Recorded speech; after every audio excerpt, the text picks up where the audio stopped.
entre valles y montañas y arropado por las nubes se halla un remanso andino bordado. Continuamos acá en la Plaza Bolívar de la Grita, frente a la Basílica del Santo Cristo, conversando con Monseñor Mario Moronta. La oposición convocó a la integración de un frente amplio. Y en ese frente amplio, en la instalación, ha habido voceros de la iglesia tomando la palabra y es parte, pues de alguna manera, la iglesia de esta agrupación, oficial o extraoficialmente. Lo cierto es que está allí presente de alguna forma. Hay factores políticos llamando a un paro nacional.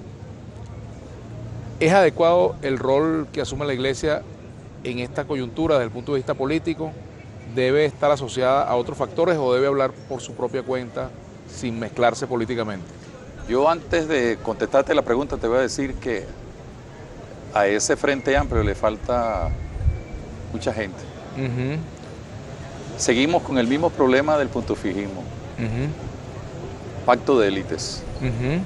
Los políticos, del gobierno, de la oposición y algunos que otros factores. Pero ahí no está representada la parte, dijéramos, popular. Ahí no hay una representación popular. Ahí no hay gente de pueblo. ¿Por qué? Porque los políticos no se sienten pueblo. Y sí, hay una representación de la iglesia, no es una representación oficial.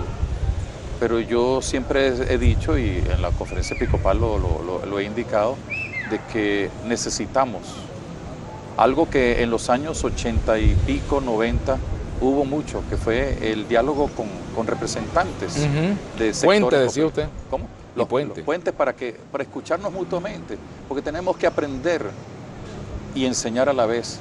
Pero si hubiera una representación popular, pues yo creo que otra cosa, un paro nacional. Ok, yo te voy a hacer una pregunta. ¿Y qué hacen los ferieros y los productores de leche? Pues eso no lo pueden guardar. ¿Y qué hace la gente que necesita de verdad, en este momento trabajar para poder subsistir? Además, hay una situación de parálisis de la actividad económica en buena parte del país. Entonces, qué fácil es desde las cúpulas decidir cosas que no tiene eco en la gente. Yo sí creo que se necesitan acciones, pero son acciones que nazcan del pueblo, no que induzcan al pueblo a mayor desesperanza, mayor resignación.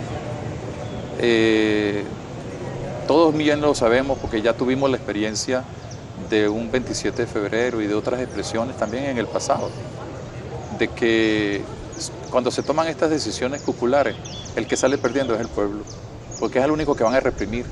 No reprimen a más nadie sino al pueblo. Sí es verdad que algunos dirigentes políticos los llevan presos, pero en el fondo la represión es al pueblo. Los muertos los ponen el pueblo. Los muertos los pusieron los estudiantes cuando las guarimbas.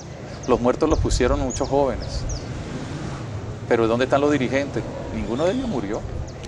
¿Qué quedó para usted de esas jornadas de protesta, sobre todo las que se vivieron el año pasado?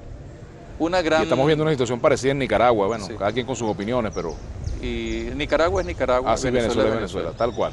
Yo creo que quedó como mucho desconsuelo, mucha desilusión, mucho desengaño y mucha frustración. Y frustración, ¿por qué? Porque ¿cuándo terminaron las guarimbas? ¿Cuándo terminaron todos esos actos de violencia? Cuando el gobierno convocó a unas elecciones y la oposición se fue, olvidándose de los muertos, olvidándose del dolor de las mamás que tuvieron que enterrar a sus hijos, o de aquellos que a lo mejor hasta perdieron su trabajo. Entonces, por eso la dirigencia no puede ser una dirigencia de élites o de cúpula, sino una dirigencia que esté metida con la gente. ¿Cuál es el balance que usted puede hacer de la Asamblea Nacional Constituyente? Primero que yo creo que nunca ha debido hacerse como se hizo la Asamblea Nacional Constituyente. Y si la Asamblea Nacional Constituyente era para crear una nueva constitución, ¿dónde están los frutos? Pero nosotros incluso pusimos como obispo, nuestra opinión crítica. No estábamos de acuerdo.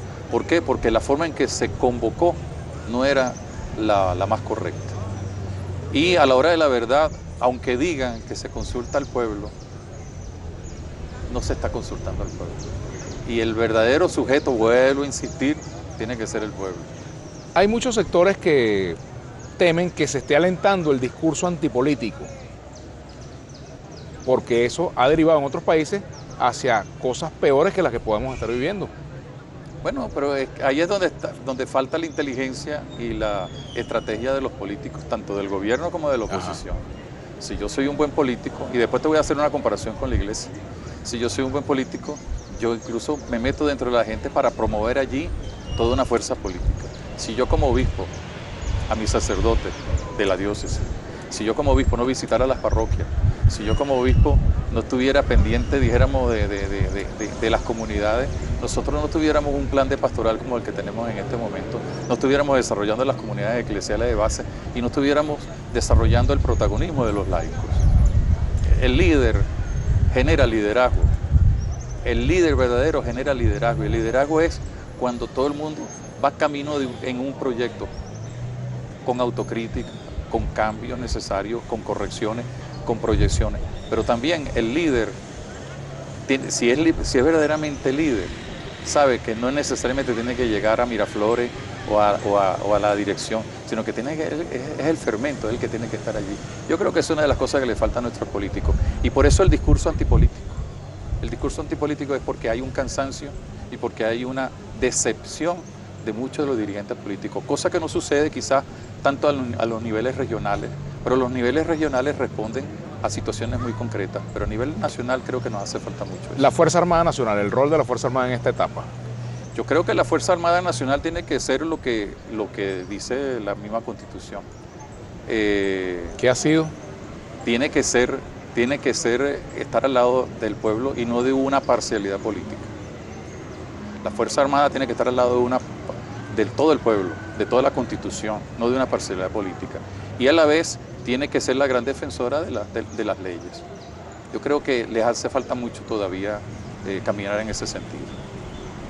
Ahora, monseñor, fíjese, está la frontera, lo que están viviendo los venezolanos de este lado de Cúcuta y de aquel lado. O sea, de este lado, del lado de Venezuela, pues, antes de llegar a Cúcuta, y de este lado venezolano, San Antonio. ¿Qué se puede hacer por ellos, por los venezolanos que están, en situaciones, en carpas, incluso maltratados también por gobernantes del otro lado? Lo que está pasando con los venezolanos, por ejemplo, en Trinidad, que también han sido maltratados. Yo creo que tenemos que hacer lo que, modestia aparte, estamos haciendo en la iglesia, acompañándolos, ayudándolos, dándoles los recursos que verdaderamente necesitan, al menos para su subsistencia digna, pero también ofreciéndoles las oportunidades para, un buen trabajo o una buena salud o una buena dignificación. Mira, Vladimir, ojalá tú tengas la oportunidad de ir a Cúcuta algún día pronto y veas a la cantidad de muchachos venezolanos que están caminando por las carreteras, caminando porque no tienen dinero o porque ya no hay transporte hacia Bogotá, hacia Medellín. Y lo mismo sucede en la zona de Brasil. Y ellos cuando te hablan, cuando tú te les acercas, dicen, nosotros es la única institución que confiamos en la iglesia. En otras instituciones no confían. Y yo espero que alguna vez se rompa, dijéramos, un falso paradigma de que, ¿por qué no se entabla un diálogo verdaderamente entre el presidente nuevo? Puede tener las miles de opiniones y tendrá un pensamiento diverso de Maduro, y Maduro tendrá un pensamiento diverso, pero se necesita que los dos presidentes y los dos gobiernos establen primero un gran puente y sobre todo un diálogo en beneficio no solamente de los venezolanos, de los colombianos, de toda América Latina. Yo creo que ya es la hora de que muchos sueños de Bolívar se hagan realidad. Tenemos que despedirnos, monseñor, pero finalmente, ¿usted es optimista al corto plazo? ¿Cree que Venezuela va a cambiar esta situación? ¿O usted cree que, me refiero a cambios en positivo, o usted cree que vamos en la ruta hacia el empeoramiento de la crisis que vivimos? Mira, si hablamos con la gente que no quiere cambiar, vamos a un empeoramiento. Pero yo estoy del lado de la gente que quiere el cambio. Y el cambio no significa lo que muchas veces mucha gente piensa. No, el cambio significa que desde abajo tenemos que ir dando respuesta a los grandes problemas del país. Yo no soy tan pesimista, soy realista, sé que es difícil, sé que la cuestión no es para corto plazo ni mediano plazo, sino para largo plazo. En el año 89 los obispos de Venezuela escribían, yo no era obispo todavía, un documento que a mi modo de ver uno de los mejores que se ha escrito, donde después del 27 de febrero decían, si en este momento comenzamos la recuperación del país, en 30 años tendremos un cambio. Han pasado casi 30 años, no se hizo nada. En este momento pasarán muchos años, muchas generaciones, pero si no comenzamos, y lo que decía hace un momento, la esperanza no es aguardar que venga alguien a resolvernos los problemas. Somos nosotros la esperanza, somos nosotros la solución del país. Le agradezco mucho, monseñor, bueno, que nos haya acompañado. Lo único que siento es que no pudimos hablar más del Santo Cristo, hablamos más de política, pero que bueno, el Santo Cristo nos bendiga. Es que usted, aunque es un obispo, por supuesto tiene también una inspiración política. Lamentablemente, bueno... Además, no solamente inspiración política, soy venezolano. Además, sufre, padece y mira, ¿verdad? Sí, señor. Así es. Le agradezco mucho que nos haya acompañado. Y bueno, quiero agradecer también a Víctor Sánchez y familia por todo el apoyo que nos han dado, apoyo logístico, apoyo de toda naturaleza, pues también apoyo, bueno, de cariño, apoyo espiritual también para que esta misión que ha cumplido Globovisión durante todos estos días aquí en medio pues de la peregrinación del Santo Cristo de la Grita, esté llegando al final con gran balance positivo, ¿verdad? Muchas gracias. Y bueno, nuestro saludo pues a toda la gente de la Grita y denos la bendición, monseñor. Bueno, que el Santo Cristo nos bendiga, nos fortalezca, nos llene de mucha ilusión y de esperanza y que siempre vayamos hacia adelante. Amén. Muchas gracias.